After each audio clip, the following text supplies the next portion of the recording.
قیامت نزول کا ذکر قرآن سکھا، تیسرے چوتھے آسمان کا ذکر قرآن سے دکھا، پھر قرب قیامت اور بعد قیامت کا ذکر بھی کہاں سے دکھا؟ قرآن سے دکھا۔ لیکن نہ خنجر اٹھے گا نہ تلوار ان سے، یہ بازو میرے آزمائے ہوئے ہیں۔ مولوی مر تو سکتا ہے، اس کا جواب قیامت کی صبح تک نہیں دے سکتا، ایک آیت بھی قرآن میں سے پیش نہیں کر سکتا کہ عیسیٰ علیہ السلام کو زندہ آسمانوں پر اٹھایا گیا اور کئی سو سال تک، اب 2100 سال ہو گئے ہیں، 2100 سال عیسوی چل رہا ہے، 2100 سال تک یہ آسمان میں زندہ ہیں۔ ایک آیت پڑھ کے دکھا، سمجھا ہمیں کہ فلانی آیت میں حیّن کا ذکر ہے، آسمان میں زندہ بیٹھے ہیں، قرب قیامت نازل ہوں گے۔ ایک آیت، اگر تو ایک آیت دکھا دے گا، اسی طرح دکھا دے گا تو نے 1 لاکھ کا ہے انعام رکھا ہے اور پھر 1.5 لاکھ کا، پھر 3 لاکھ تک تو نے پہنچایا ہے، میں تجھے 5 لاکھ کا انعام دوں گا، قرآن سے دکھا۔ کیسے دکھا؟ 5 لاکھ کا تجھے میں انعام دوں گا۔ مولوی صاحب آپ پھر بات کر، سامنے بیٹھ، اپنے عقیدے کو ثابت کر اللہ کی کتاب سے۔ عقیدے کا مسئلہ ہے، روایات میں نہیں جانے دیں گے، کتابوں میں جانے نہیں دیں گے، جانے دیں گے تو اللہ کی کتاب کی طرف جانے دیں گے، اور اللہ کی کتاب کے اندر اس جیسا من گھڑت عقیدہ موجود نہیں ہے، ایک آیت بھی موجود نہیں ہے میرے معزز سامعین، ایک آیت بھی موجود نہیں ہے۔ جب آیت موجود نہیں ہے، عقیدہ رکھا ہوا ہے عیسیٰ علیہ السلام آسمانوں میں زندہ ہیں اور قرب قیامت نازل ہوں گے، قرب قیامت کا بھی ذکر ہو، کیونکہ یہ ایسے کہتے ہیں نازل ہوں گے قرب قیامت، یہ کیونکہ ہم نے ان سے عقیدہ لکھوانا ہے اور پھر اس کے مطابق دلیل مانگنی ہے، اور دلیل قرآن والی دیں گے تو تب قابل قبول ہوگا، اور انعام کے بھی حقدار ہوں گے، تب انعام کے کیا ہوں گے؟ حقدار بھی ہوں گے۔ اور میرے معزز سامعین، یہ قرآن مقدس کے اگر خلاف عقیدہ ہے تو پھر یہ عقیدہ یقین جانیے افطرا علی اللہ ہے۔ کیا ہے؟ اور قرآن پاک میں اللہ تعالیٰ نے کیا فرمایا؟ فَمَنْ أَظْلَمُ مِمَّنْ افْتَرَىٰ عَلَى اللَّهِ كَذِبًا، اس سے بڑا ظالم کون ہے؟ یعنی سب سے بڑا ظالم اس آسمان کے نیچے زمین کے اوپر وہ بندہ ہے جو اللہ پر جھوٹ گھڑتا ہے۔ ایک بات اللہ نے قرآن میں بیان نہیں کی ہے، اللہ پاک کیونکہ پیغمبر آتے ہی مطاع بن کے ہے، متبع بن کے۔ قل ان کنتم تحبون اللہ فاتبعونی یحببکم اللہ، اطیعوا اللہ واطیعوا الرسول۔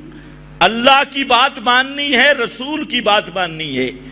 تو ایک وہ گروہ ہے جو مطلقاً احادیث کا انکار کرتا ہے، اور دوسرا وہ گروہ ہے جو ضعیف اور موضوع روایتوں کو لے کر اس پہ عقیدے کی بنیاد رکھتا ہے، اس کو عقائد کی بنیاد سمجھتا ہے۔ تو یہ بھی ایک بہت بڑا عظیم فتنہ ہے، گمراہی کا سبب۔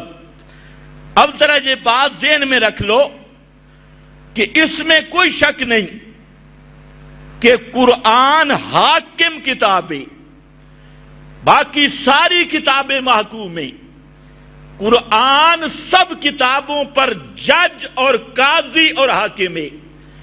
اس لیے اگر کوئی روایت قرآن سے ٹکرائے، قرآن کے مخالف آئے، تو وہ روایت رسول اللہ کا فرمان نہیں ہو سکتا۔ اس میں تو کسی مسلمان کی دوسری رائے ہی نہیں ہے سوا اہل بدعت کے۔ لیکن اسی بات کو سمجھنے میں بھی ایک بات ضروری ہے، وہ یہ ہے کہ بعض ملحد اہل الحاد اس جملے کا معنی الٹا سمجھتی ہیں، اور وہ یہ معنی سمجھتی ہیں کوئی حدیث صحیح پیش کی جائے وہ فوراً کہتی ہیں جی قرآن سے دکھلاؤ، قرآن سے دکھلاؤ، حدیث سے نہیں۔ اس بات کو سمجھنے کی ضرورت ہے۔ تو قرآن مقدس ایک قانون کی کتاب ہے، قانون قرآن میں ہے، ان کی تشریح پیغمبر کے فرمان میں ہے۔ تشریح قانون والی کتاب میں نہیں ملے گی، قرآن قوانین کی کتاب ہے، اس کی تشریح سنت کرے گی، اس کی تشریح حدیث کرے گی۔ اس فرق کو نہ سمجھنے کی وجہ سے بہت سارے لوگ گمراہ ہوئے۔ مثلا اب اسی جگہ پہ آ کے انہوں نے کیا کہا جی قرآن میں آیا ہے کہ زنا کی حد 100 کوڑ ہے، احادیث میں آیا ہے رجم کرنا، تو کہتے ہیں کہ یہ احادیث قرآن کے خلاف ہے۔ یہ بات ذرا سمجھو، یہ احادیث قرآن کے خلاف ہیں۔ اس جہاں سے غیر مقلد آئے، انہوں نے کہا دیکھا حدیثیں قرآن پہ حاکم ہیں، یہ بھی کفر کی انتہا ہے۔ اور اس کے مقابل منکرین حدیث آئے، انہوں نے احادیث کا انکار کر کے کہا یہ حدیثیں قرآن کے خلاف ہیں۔ تو سب سے پہلا مسئلہ یہ ہے کہ پہلے قرآن کا حکم کیا ہے۔ خلاف ہونے کا مطلب ہے کہ قرآن ایک حکم دے، مثلا جہاں قرآن کہے کہ شادی شدہ زناکار کو کوڑے مارنے ہیں، اور حدیث میں ہو کہ شادی شدہ زناکار کو رجم کرنا ہے، تقابل تو تب بنے گا بھئی، تقابل تو تب بنے گا کہ قرآن کہے نہیں، شادی شدہ جو زناکار بدکار ہے اس کو کوڑے لگانے، اور احادیث کہیں مشکل ہوگی ہے مسئلہ، یہ تو سبق ہے، تقریریں بھول جاؤ، رجم کرنا ہے۔ اب یہ قرآن حدیث کا ٹکراؤ ہوگا، مقابلہ ہوگا، لیکن قرآن مقدس میں ایک آیت بھی ایسی نہیں جس میں یہ کہا گیا ہو کہ شادی شدہ مرد عورت زنا کریں تو ان کو صرف کوڑے لگاؤ، رجم نہ کرو، ایک آیت بھی نہیں۔ تو پھر رجم والی احادیث قرآن کے مخالف کیسے ہوں گی؟ وہ قرآن کے مخالف نہیں، ان بے ایمانوں کے فہم کے مقابلہ میں ان کے مخالف ہے۔ اسی طرح آج کل بعض لوگوں نے حیاتی عیسیٰ پر بات چھیڑی ہوئی ہے، اور کہتے ہیں جو نزول عیسیٰ کی روایات ہیں یہ قرآن کے خلاف ہیں۔ حضرت عیسیٰ کی حیات کے متعلق جو احادیث ہیں وہ قرآن کے خلاف ہیں۔ اب وہ قرآن کا رٹ لگاتی ہیں، لیکن ہمارا مطالبہ یہ ہے کہ ایک آیت قرآن کی بتائیں جس کا یہ مضمون ہو کہ حضرت عیسیٰ پر موت آ چکی ہے۔ 30 پارے والے قرآن میں اگر کوئی ایسی آیت مل جائے کہ حضرت عیسیٰ پر موت آ چکی ہے تو پھر تو تمہاری بات ٹھیک ہے کہ جن روایات میں حیات عیسیٰ کی بات یا نزول عیسیٰ کی بات ہے پھر آپ کہہ سکتے ہیں یہ قرآن کے خلاف ہے، لیکن پورے ذمہ داری سے کہہ رہا ہوں کہ 30 پارے والے قرآن میں ایک آیت بھی ایسی نہیں جس کا یہ معنی ہو حضرت عیسیٰ پر موت آ چکی ہے۔ ایک آیت بھی ایسی نہیں۔ تو اب جن احادیث میں نزول عیسیٰ کی بات ہے، حیات عیسیٰ کی بات ہے، وہ قرآن کے خلاف کیسے ہوں گی بھائی؟ قرآن کے مقابل کیسے ہوں گی؟ اس پہ ڈانس کرنا کہ ہم تو جی قرآن پڑھتے ہیں، تو ہم کہتے ہیں ذرا پڑھنا قرآن، حضرت عیسیٰ پہ موت آ گئی ہے، وہ کون سی آیت ہے ہم بھی دیکھیں، پڑھ قرآن۔ اب آگے سے کیا جی انی متوفی کا، انی متوفی کا، بھئی انی متوفی کا معنی کر، انی متوفی کا جو بھی معنی کر، یہ متوفی یہ اس میں فاعل ہے، اور اس میں فاعل کا معنی کیا ہے؟ ماضی والا نہیں، یہ تو صرف ناف پہلا سال پڑھنے والے سمجھتے ہیں ضاربن کا کیا معنی ہے، اسم فاعل کا معنی کیا ہوتا ہے جی؟ ایسے جاہل لم یبج ہیں کہ انہوں نے صرف ناف کی ابتدائی کتابیں نہیں پڑھی، انہوں نے اسم فاعل کو ماضی والا معنی لے لیا۔ متوفی کا کیا مطلب؟ میں فوت کرنے والا ہوں تجھ کو۔ کیا معنی ہوگا؟ میں فوت کرنے والا ہوں، تو اس کا کیا معنی کرو گے؟ موت آ گئی۔ اب دجل دیکھیں، عوام کو گمراہ کرنے، جی توفی کا معنی کیا ہے؟ بھئی توفی کا جو مرضی معنی کرو، متوفی کا کیا معنی ہے؟ توفی کا جو مرضی معنی کرتے رہو، مسئلہ یہ ہے متوفی کا معنی کیا ہے؟ پھر یہاں پر متوفی کا، توفی کے 3 معنی تھے۔ توفی کا معنی ہوتا ہے اخذ الشیء وافیاً، کسی چیز کو پورا پورا لینا۔ یہ اس لیے میں تھوڑی وضاحت کر رہا ہوں کہ پچھلے دنوں ادھر بھی ایک محقق آیا، اور یہ محقق ہوتے کاف کراچی والے، تو اخذ الشیء وافیاً، کسی چیز کو پورا پورا لینا، یہ ہے توفی کا اصل معنی۔ اب اس کے 3 فرد ہیں۔ پورا پورا لینے کا مصداق 3 چیزیں ہیں۔ ایک موت ہے، موت کا معنی کیا ہے؟ اخذ الادراک والحیات وافیاً، موت کو توفی اس لیے کہتے ہیں کہ پورا پورا روح لے لیا جاتا ہے، اس طرح روح لیا جاتا ہے کہ جسم میں ادراک بھی نہیں رہتا، حیات بھی نہیں رہتی۔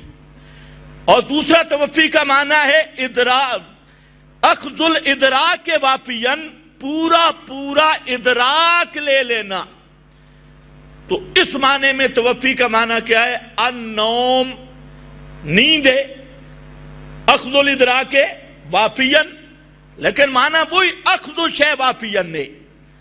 تمام مفسرین اہل لغت نے یہی معنی اس کا کیا۔ خیر، اس کے بعد تیسرا معنی ہے پورا پورا لے لینا۔ اب وہ معنی کہاں ہے؟ مفسرین نے تو کیا، لیکن میں قرآن سے بیان کرنا چاہتا ہوں۔ حالانکہ قرآن لغت کی کتاب نہیں، اور یہ ضروری بھی نہیں کہ ہر لغوی معنی قرآن میں آئے، معنی لغت میں دیکھا جاتا ہے۔ لیکن پھر بھی جہاں انی متوفی کا ورافعو کا، متوفی کا متعدد معنی تھے، اور ورافعو کا کی واو تفسیریہ ہے، اور اسی واو نے متوفی کا معنی خود متعین کیا۔ واو تفسیریہ کا معنی ہوتا ہے یعنی، کیا معنی ہوتا ہے؟ جیسے ایاک نعبد، کرو معنی، کرو شابش معنی، ایاک نعبد، آگے کیا معنی کرو گے؟ واو تفسیریہ بنا کے ہم تیری ہی عبادت کرتے ہیں، یعنی تجھ ہی سے مدد مانگتے ہیں، یعنی تجھ ہی سے مدد مانگتے ہیں۔ یہ معنی ہے فتاوی کبریٰ وغیرہ میں جہاں واو کو تفسیریہ ذکر کیا گیا۔ اسی طرح فرمایا قد جاءکم من اللہ نور و کتاب مبین، تو وہاں پر بھی واو تفسیریہ ہے۔ فرمایا تحقیق اللہ کی طرف سے آیا تمہارے پاس نور، وہ نور کیا ہے؟ وَكِتَابٌ مُبِينٌ، یعنی کتاب واضح، یعنی کتاب واضح قرآن مقدس۔ انزلنا الیکم نورا مبینا آمنوا بالذی، آمنوا باللہ ورسولہ وبالنور الذی انزلنا، اللہ پر ایمان لاؤ، رسول پر ایمان لاؤ، اور اس نور پر ایمان لاؤ جو نور رسول پہ نازل ہو گئے۔ تو نور سے مراد کیا ہے؟ خود قرآن۔ یہاں پر ایک پارٹی کھڑی ہو گئی جنہیں واو کا معنی نہیں آتا جی، نور اور ہے تے کتاب مبین اور ہے، پھر اور کیا ہے جی، نور سے مراد نبی پاک ہیں، آپ کی حقیقت نور تے ظاہر بشر، انہوں نے ایک نیا کفری عقیدہ جہاں سے کشید کر کے آپ کی بشریت کا انکار شروع کر دیا۔ تو یہاں پر بھی حیات عیسیٰ کے منکرین کو بھی واو کا معنی نہیں آیا، انہوں نے بھی انہی اہل بدعت کی طرح وہاں پر واو کو سمجھے ہی نہیں۔ اب سمجھو واو کو، کہتے ہیں توفی کا معنی قرآن سے دکھاؤ، چلو قرآن سے سن لو، انی متوفی کا، میں حضرت عیسیٰ علیہ السلام کو اللہ نے خطاب کیا، میرے پیغمبر میں تجھے پورا لینے والا ہوں، کس چیز کو؟ یعنی رافعو کا، روح اور جسم سمیت اپنی طرف اٹھانے والا ہوں۔ بر رفعہ اللہ، دوسرے مقام پہ رفعہ اللہ، یہاں پر رافعو کا، اور اس معنی پر متواتر احادیث، پوری امت کا تحامل اور پوری امت کا اجماعی عقیدہ 14 صدیوں کا، لیکن اصل مسئلہ قرآن میں ہے، اسی یہی آیت انی متوفی کا، یہ نص ہے حضرت عیسیٰ کی حیات پر بھی اور حضرت عیسیٰ کے نزول پر بھی۔ اب آیت کا معنی تو سمجھا نہیں، اس آیت کا معنی کیا کرتے ہیں جی؟ حضرت عیسیٰ پر موت آ گئی، آگے ہوتے ہیں سب للو پنجو، کہتے ہیں سبحان اللہ، اور کبھی ترجمے والا قرآن بھی دیکھ لو، خدا کے لیے اگر عربی تفسیریں نہیں آتی کہ اردو اٹھا کے دیکھ لو۔ تو میں عرض یہ کر رہا تھا کہ تقابل کیسے بنتا ہے؟ تقابل تب بنتا کوئی ایک آیت قرآن مقدس میں ہوتی حضرت عیسیٰ پہ موت آ گئی تو بالکل ٹھیک، پھر تو تقابل تھا۔ جب ایسی آیت نہیں اور پھر یہ کہنا کہ ہم قرآن پیش کر رہے ہیں اور ہمارا قرآن ہمارا مستدل ہے، پھر ایسا دعویٰ کرنے والا وہ قرآن پہ جھوٹ بول کر قطعی کافر اور مرتد ہے، اور قرآن پاک کی آیت کا معنی تحریف کر رہا ہے اور معنی بدل رہا ہے۔ وَمَنْ أَظْلَمُ مِنَ اللَّهِ مَنِ افْتَرَى عَلَى اللَّهِ، فرمایا وَمَنْ أَظْلَمُ مِمَّنْ افْتَرَى عَلَى اللَّهِ، اس سے بڑا ظالم کون ہے جو اللہ پر جھوٹ بولے، جب اللہ نے یہ کہیں نہیں فرمایا حضرت عیسیٰ پہ موت آ گئی۔ اب اگر کوئی ملا اللہ کا نام لے کر کہتا ہے کہ فلاں آیت میں حضرت عیسیٰ پہ موت آ گئی، تو وہ اللہ پہ جھوٹ بول رہا ہے، قرآن پہ جھوٹ بول رہا ہے، اور وہ قطعی مرتد اور زندیق ہے، اس کا اسلام کے ساتھ کوئی تعلق نہیں ہے۔ بات ذرا سمجھنی چاہیے۔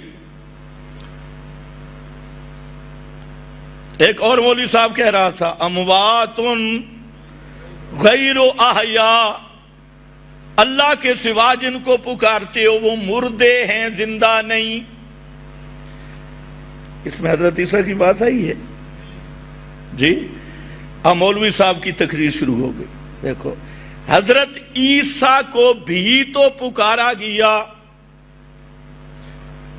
حضرت عیسیٰ کو بھی تو پکارا گیا، لہذا حضرت عیسیٰ بھی اموات غیر احیاء۔ میں نے کہا تھوڑی بھی اور بھی بڑھا، فرشتوں کو بھی تو پکارا گیا، نہیں پکارا گیا؟ فرشتوں کو نہیں پکارا گیا؟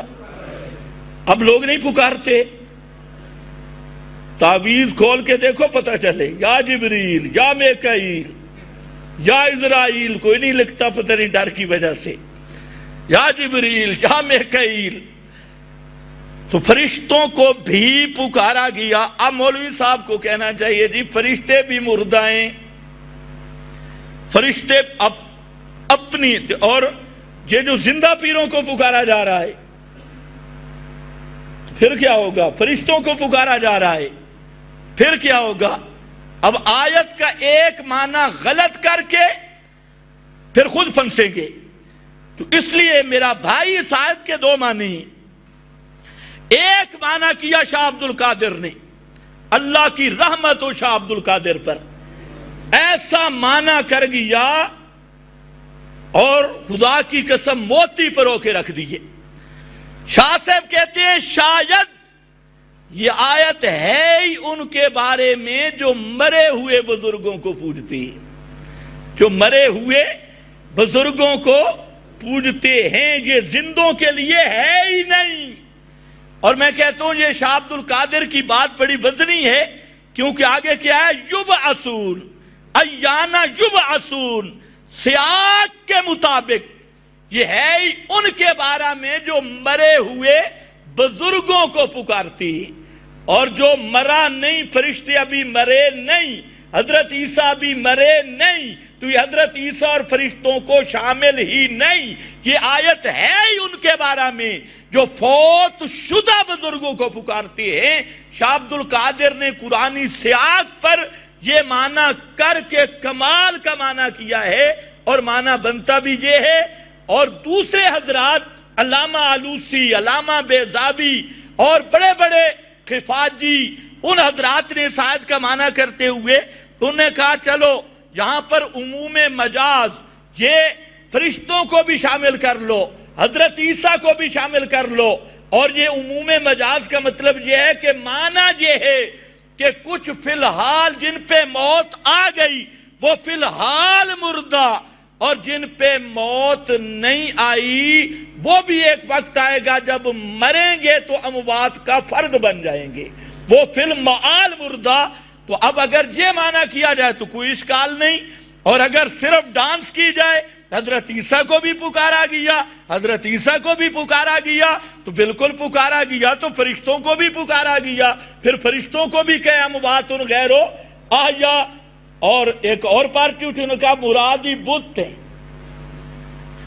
یہ للڑ بت ہیں، بت شت نہیں، بت بھی اور مردے بھی۔ اگر حضرت عیسیٰ یا فرشتوں کو بھی شامل کرنا ہے تو پھر وہی معنی ہوگا جو مفسرین نے کیا، عموم مجاز۔ عموم مجاز کا مطلب یہ ہے مجازی معنی کو اس طور پہ عام کر کے لینا کہ حقیقت بھی اس کا فرد بن جائے۔ لیکن یہ ایسے جاہل لوگ ہیں، ان کو تو نہ حقیقت کا پتہ ہے، نہ مجاز کا، نہ عموم مجاز کا، کسی چیز کا بھی پتہ نہیں۔ خیر بہرحال واپس آ جاؤ، میں عرض یہ کر رہا تھا کہ جو لوگ کہتے ہیں رجم والی روایات وہ قرآن کے خلاف ہے، یہ جھوٹ بولتے ہیں۔ خلاف تب ہوتا کہ قرآن رجم کی نفی کرتا اور احادیث رجم کا اثبات کرتی، تب تقابل بنتا، ورنہ تقابل بن سکتا نہیں۔